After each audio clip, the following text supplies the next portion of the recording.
Hi everyone, it's Tereese. I am back with day 21 and 22 of the 24 days of Christmas that I'm doing with a bunch of friends on Messenger. Um, so let me share. This one's going to be kind of hard to share. Nita made me this hanging frame with some metal flower, and it's so cute, and I can hang this on my desk. Isn't that pretty?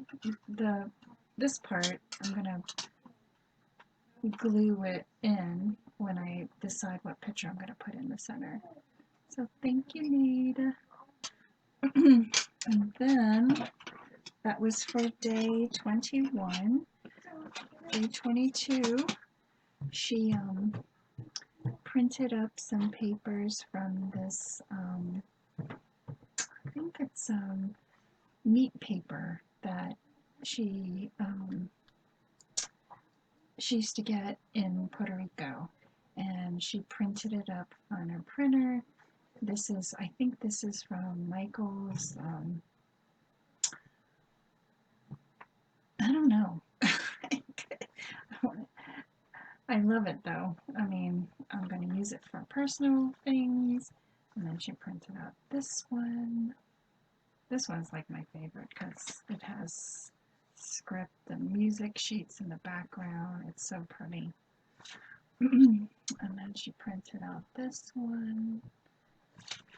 And this is what the paper looks like. And she made her own bags. She did this one. I think this is like stamping. She stamped for my journal. And then I think she stamped on this one, or she printed. I don't know. Isn't that cool? So that's for day 22nd. So I will be back on the 24th to reveal what's next. So thanks everybody for watching. Have a great week, and I'll see you in my next video. Bye everyone.